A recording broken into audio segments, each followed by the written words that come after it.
행함과 진실로 사랑하자.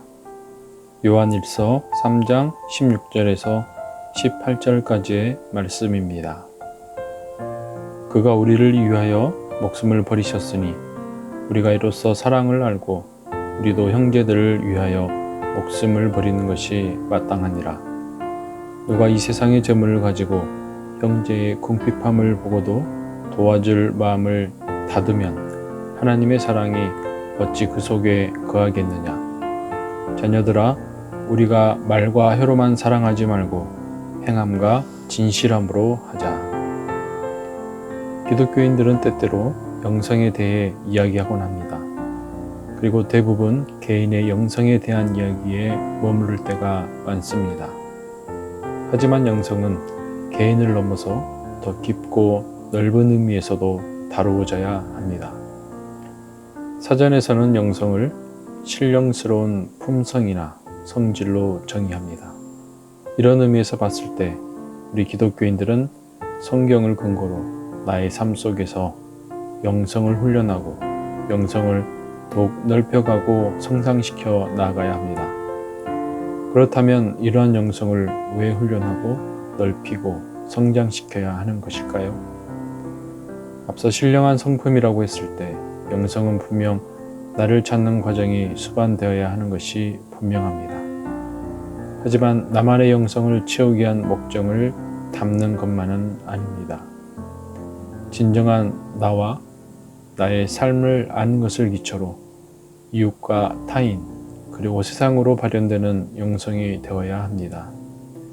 결국 세상이라는 큰 범주 안에서 우리는 나 개인이 살아가고 있는 것이고 나라는 개인이 세상을 살아갈 때 어떠한 목적, 어떠한 방법으로 살아갈 것인지 이것의 답을 찾는 과정이 바로 영성인 것이지요.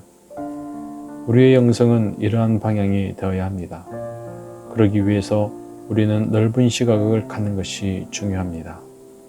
넓은 시각으로 바라보는 것이죠. 그랬을 때 우리가 무엇을 해야 하는지, 즉 어떻게 행동해야 하는지 깨닫게 될 것입니다. 이를 다시 바꿔 말하자면 세상은 우리의 영성으로 채워져 나간다는 것입니다. 우리가 어떠한 영성을 품고 있고 어떤 영성을 담고 있는지가 바로 어떤 세상을 만들지 나타내는 것입니다. 이런 의미에서 오늘 본문 18절에도 말씀하고 있습니다. 행함과 진실함으로 사랑하자. 말과 혀로만 하지 말자는 것이죠. 이 말씀을 보더라도 우리는 영성이 단순히 개인에게만 국한된 그리고 개인의 지식형 탁상 공론의 영성이 아님을 볼 수 있습니다.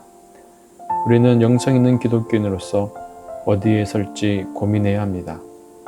그리고 이제 고민 끝에 움직임이 필요한 것이죠.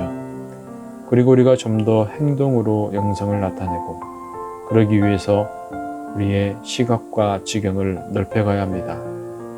단순히 교회 다니는 목적이 나 자신의 출세와 나 자신의 복을 비는 수단이 아니라 우리의 삶이 하나님 나라를 확장시켜 나가는 삶이 되기 위해 우리가 해야 할 일을 해내야 한다는 것입니다. 물론 그 과정에 따르는 각 사람의 고충과 어려움, 불만과 불평도 따를 것입니다. 하지만 이럴 때 위로와 격려를 주는 공동체적 삶, 함께 마음을 모으고 의기투합한다면 무엇이든 극복하기에 충분한 공동체가 될 것입니다. 그리고 우린 여기에 안주하지 않고 계속해서 나아가야 합니다. 영성을 우리 안에만 머물게 해서는 안 되기 때문입니다. 세상과 함께하는 영성으로 나아가야 합니다. 그러니 이제 전주남문교회 성도 여러분, 조금 더 행하고 조금 더 진실함으로 사랑하십시오. 함께 기도드리겠습니다.